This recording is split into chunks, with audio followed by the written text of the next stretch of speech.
Qu'est-ce qu'un territoire ? Comment le définir ?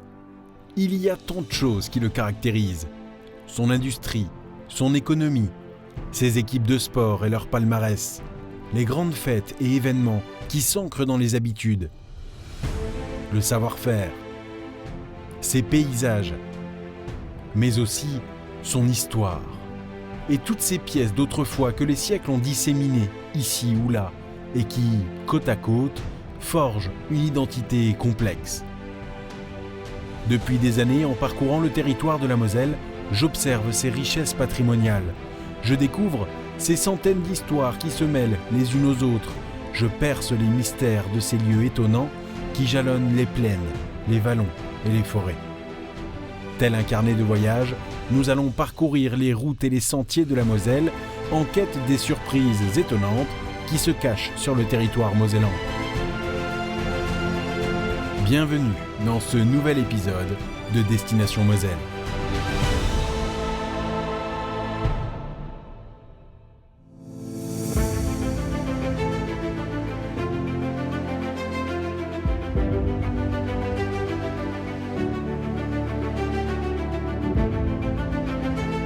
Ah, la Moselle, un département où l'histoire est omniprésente, et tout ce patrimoine d'autrefois qui le jalonne fait partie intégrante de son intérêt touristique, si riche, si vaste. Qu'il s'agisse de constructions humaines ou de patrimoine naturel, il est partout. Il suffit d'ouvrir les yeux pour le découvrir et l'apprécier.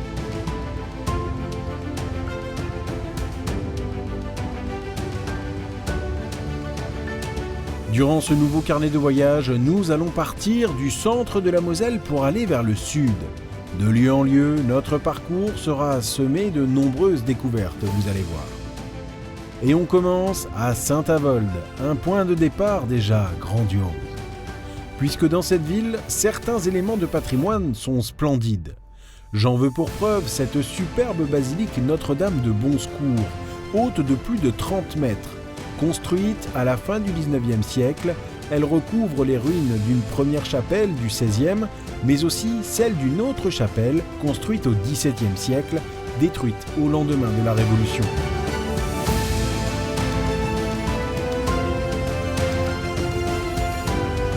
L'autre clé de voûte du patrimoine de Saint-Avold, la voici, l'abbatiale Saint-Nabor. Elle trône en plein cœur de la ville et participe aujourd'hui au visage vertical des lieux.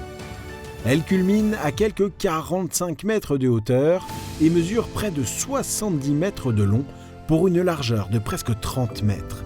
Un colosse de patrimoine construit en grès bigarré. Datant du XVIIIe siècle, l'intérieur est tout aussi magnifique. Les boiseries du chœur, le retable du XVe siècle, mais aussi l'orgue monumental, l'un des plus grands de Moselle, ou encore la sculpture de la mise au tombeau datant du XVIe siècle. L'abbatiale Saint-Nabor de Saint-Avold regorge de trésors historiques. Allez, on enclenche notre descente vers le sud, direction Folquemont sur l'ancien carreau de mine de charbon. Jusqu'en 1974, ces bâtiments accueillaient les gueules noires, mais aujourd'hui, ces lieux sont devenus un lieu d'exposition pour les passionnés d'automobile. Ici, à l'ombre de l'ancienne grande chambre d'appel des mineurs, plus de 80 véhicules retracent pas moins d'un siècle de progrès techniques. Des tractions avant aux toutes premières voitures électriques, le visiteur a de quoi se laisser surprendre tant les collections sont larges. Une collection entretenue par une association de passionnés qui permettent au lieu de trouver une nouvelle jeunesse. Quant aux bâtiments alentours, ils accueillent un centre de formation, reliant ainsi le passé historique et l'utilité d'avenir de la nouvelle vocation de ces bâtiments. Un peu plus au sud, découvrons maintenant un petit écrin de paradis, de 160 hectares tout de même. L'étang de la Muche, situé à quelques kilomètres de Morhange, offre tout ce qu'on peut attendre d'un haut lieu de la saison estivale, pour tous ceux qui aiment la baignade et la bronzette, mais aussi les barbecues en famille ou entre amis. Parfait pour profiter d'une bonne journée d'été. Allez, on reprend la route pour aller encore un peu plus au sud. Nous allons maintenant visiter un village qui fait incontestablement partie des plus beaux du département mosellan, Vic-sur-Seille, qui porte bien son nom puisque ce village est traversé par le cours d'eau de la Seille, juste ici. Une commune qui est une véritable terre de patrimoine, au passé riche et dont les témoignages du passé sont nombreux. Petit florilège en images, avec l'ancien couvent des Carmes datant du XVIIe et du XVIIIe siècle, la grande église Saint-Marien construite entre le XIIe et le XVIe siècle, ou encore l'hôtel de la Monnaie, reconnaissable par son remarquable style gothique flamboyant. Et bien sûr, l'ancienne porte du château des évêques de Metz, monumentale, flanquée de 2 tours fortifiées. Cette porte est le seul vestige de l'immense et superbe palais des évêques qui se tenait ici autrefois. Malheureusement, il fut détruit par un terrible incendie en 1815. Et en parlant de Vic-sur-Seille, impossible de ne pas aborder le musée Georges de la Tour, évidemment, situé sur la grande place Jeanne d'Arc. Cet immense artiste, Georges de la Tour, star du clair-obscur qui fut baptisé ici même à Vic-sur-Seille, eh bien, ce musée, créé en 2003, lui rend hommage, à lui, mais aussi à la peinture française et européenne du XVIIe siècle au début du XXe siècle. Un musée qui fait partie du grand panel de musées présents en Moselle. Antiquité, âge du fer, Moyen-Âge, siècle des Lumières, 19e siècle, collection militaire ou civile, l'histoire de la Moselle se dévoile aux 4 coins de son territoire grâce à de riches collections qui retracent toute l'épopée mosellane. Et justement, continuons avec un autre musée. Vous savez déjà que dans l'Antiquité, les Gallo-Romains étaient installés sur le territoire mosellan. Mais saviez-vous que le sel était l'une des principales explications de cette installation ? C'est ce que nous explique ce musée, installé dans cette ancienne porte fortifiée conçue par Vauban au XVIIe siècle. En se retirant de ces terres, il y a des millions d'années, la mer a laissé de grandes quantités de sel, un or blanc qui fera la richesse du Saulnois de l'Antiquité jusqu'au XVIIIe siècle.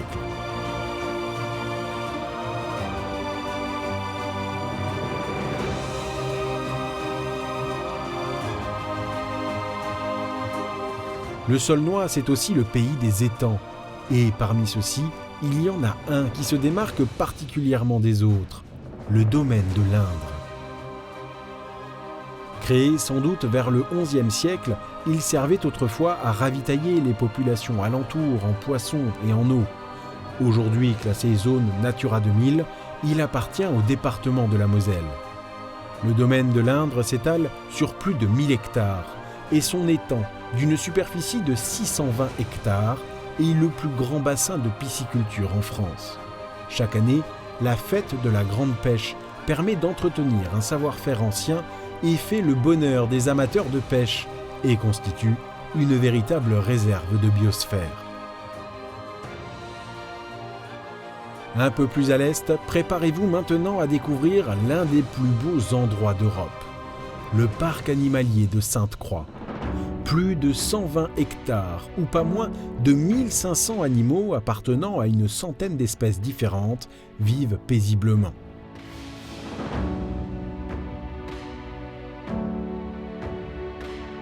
Ici, les visiteurs plongent dans un monde où les espèces de la faune européenne vivent en semi-liberté, sous les yeux des passionnés de nature, petits et grands.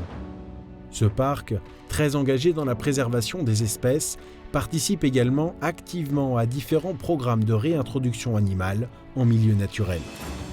Et dans ce parc, l'immersion dans le monde animal est poussée à son maximum. Grâce à des lodges éco-responsables, les visiteurs peuvent dormir au plus près de loups, d'ours, de coyotes, de pandas roux ou encore de cerfs. Ici, tout est prévu pour s'imprégner de l'univers sauvage de la faune européenne.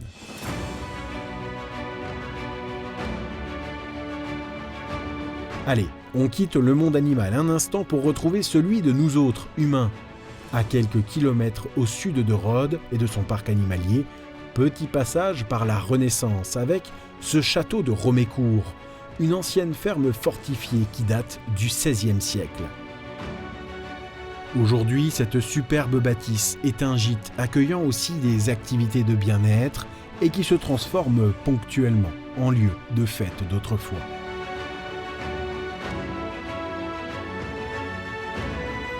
Et impossible de parler de la Moselle Sud et de ses atouts touristiques sans aborder le Center Park, situé à côté du village de Attigny. Entre cottages spacieux nichés au cœur de la forêt, parcours d'acrobranche pour les petits et les grands, piscine, spa, hammam ou encore sauna et restauration, le Center Park déborde d'activités. Allez, on repart maintenant à la découverte de l'histoire et des paysages de ce territoire de la Moselle Sud, en faisant par exemple un petit crochet par le beau village de Saint-Quirin, dont les fondements remontent à l'époque gallo-romaine, mais dont l'existence est véritablement attestée en tant que bourg au Xe siècle. Un village qui fut durant le Moyen-Âge un important lieu de pèlerinage. Saint-Quirin fait aujourd'hui partie du prestigieux cercle des plus beaux villages de France. À quelques kilomètres, vous pourrez découvrir la vallée de la Sarre rouge, à bord de ce train touristique plutôt vintage. 12 km de chemin de fer qui se découvre en 1h30 grâce à cette locomotive qui date de 1906. Rendez-vous compte, presque un siècle. Une autre façon de découvrir les beautés naturelles de la vallée qui plaît forcément aux enfants mais aussi aux plus grands. Et surplombant cette vallée, ce rocher majestueux qu'on appelle le rocher du diable. Les légendes qui entourent ce rocher oscillent entre trésors cachés par des religieuses et présence inquiétante d'un dragon.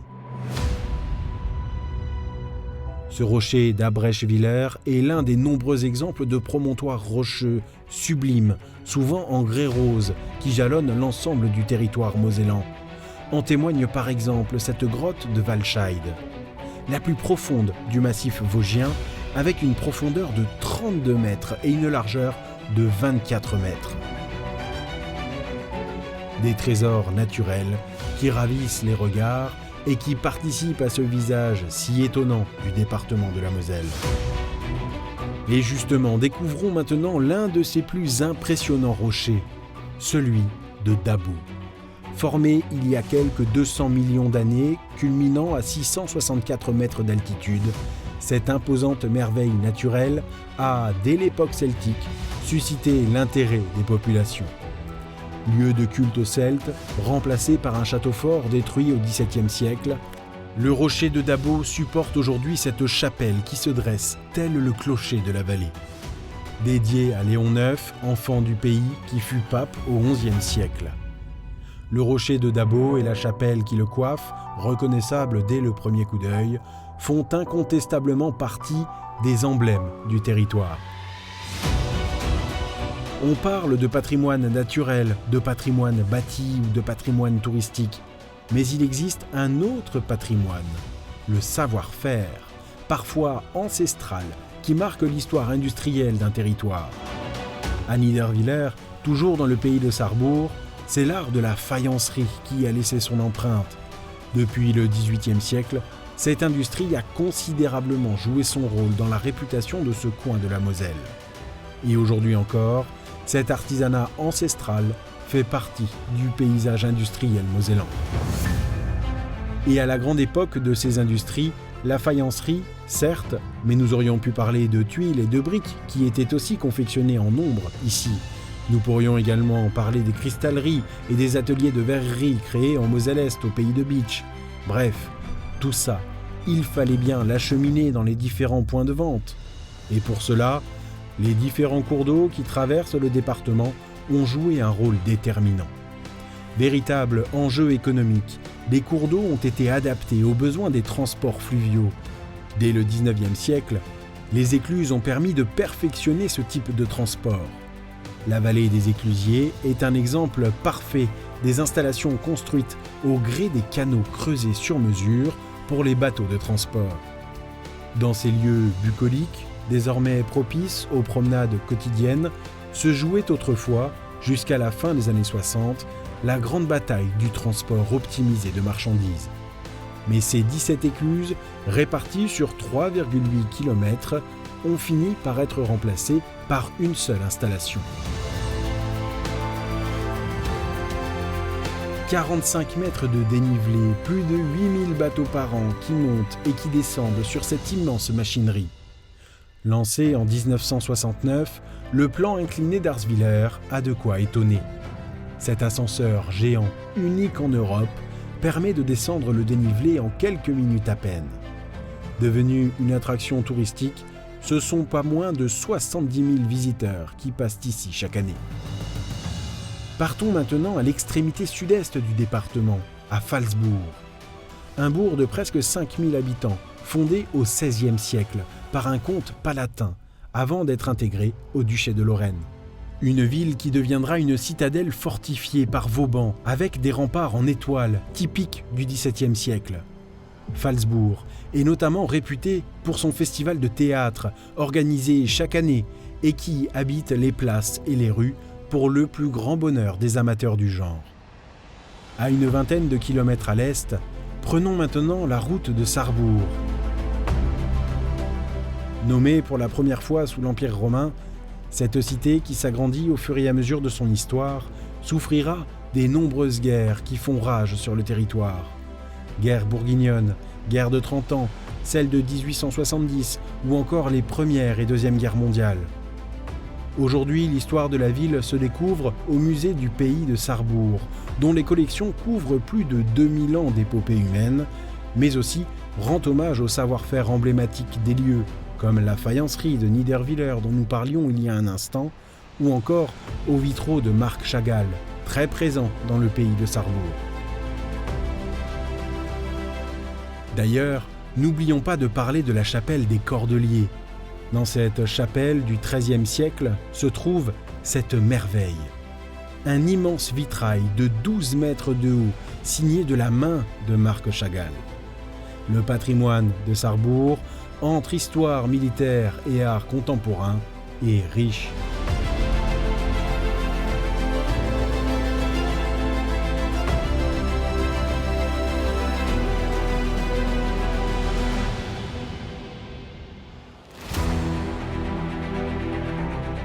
Allez, repartons un peu au nord, pour une petite parenthèse au calme et à la sérénité.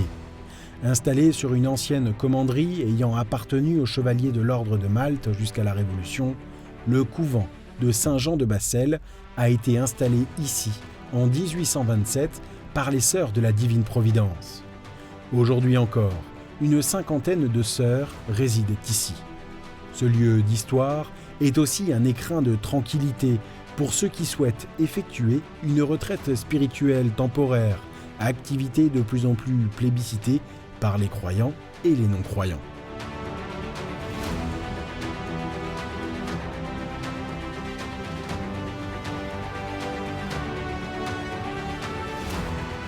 La Moselle Sud concentre de nombreuses découvertes, activités et témoignages historiques. Le château de Fénétrange, qui date du XVIe et du XVIIe siècle, ou encore le cimetière celte de Mittersheim, ou encore le château de Lutzelbourg. Tous font partie de ces échos de l'histoire, tout comme l'abbatiale Saint-Nabor de Saint-Avold, la porte fortifiée du château des évêques de Vic-sur-Seille, ou encore la chapelle Saint-Léon du Rocher du Dabour.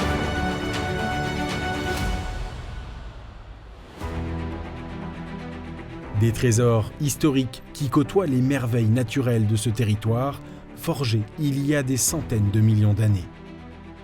Dabo, Abrècheviller, le domaine de l'Indre et l'étang de la Muche, autant de lieux bucoliques qui participent à l'intérêt touristique du territoire mosellan. Et le Center Park de Attigny ou encore le parc animalier de Sainte-Croix viennent confirmer la place du département de la Moselle dans le meilleur de ce que le tourisme et ses activités ont à offrir. Et la Moselle Sud y contribue en grande partie.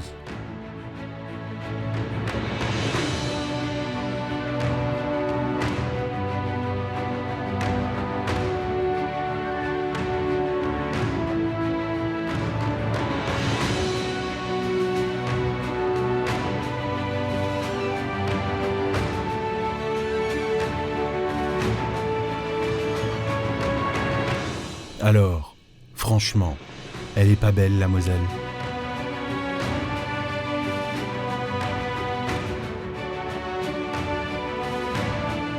Dans notre prochain carnet de voyage, nous découvrirons le dernier numéro de cette collection.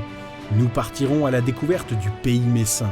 Encore une fois, seront au programme des châteaux, des paysages, des musées et des monuments exceptionnels comptant parmi les plus beaux du patrimoine de la région et de France. Un dernier numéro qui signera la fin de ces carnets de voyage en Moselle.